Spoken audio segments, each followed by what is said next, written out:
Vijayaraghavapuram evergreen association കുടുംബ കൂട്ടായ്മയുടെ നേതൃത്വത്തിൽ 15ാം വാർഷികവും അവാർഡ് ദാനവും സംഘടിപ്പിച്ചു.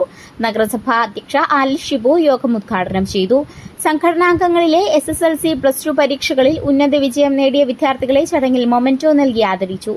Evergreen association president Ajeesh Pankajakshan അധ്യക്ഷത വഹിച്ചു. കൌൺസിലർ ഷിബു വാലപ്പൻ അവാർഡുകൾ വിതരണം ചെയ്തു. കൌൺസിലർ മോഹനൻ വൈമേലി മുഖ്യാതിഥിയായി. Evergreen women's forum president Pravya Biju എന്നിവർ സംസാരിച്ചു. Evergreen association secretary Baiju Athikkaparambil സ്വാഗതവും ട്രഷറർ റോബിൻ ആന്റണി നന്ദിയും പറഞ്ഞു. അവാർഡ് ജേതാക്കളായ നന്ദന ബിജു, ക്രിസ്റ്റോ റോബി, അനൈസിജോ, ബെഞ്ചമിൻ തോമസ് എന്നിവർ മറുപടി പ്രസംഗം നടത്തി. വളരെ സന്തോഷം. ഈ 15ാമത് എവർഗ്രീനിന്റെ ഈ വാർഷികാഘോഷം ആഘോഷിക്കുമ്പോൾ തീർച്ചയായിട്ടും പങ്കെടുക്കുക എന്നുള്ളത് ഞങ്ങളെ സംബന്ധിച്ചിടത്തോളം ഏറ്റവും ശ്രേഷ്ഠകരവും സന്തോഷകരവുമാണ്.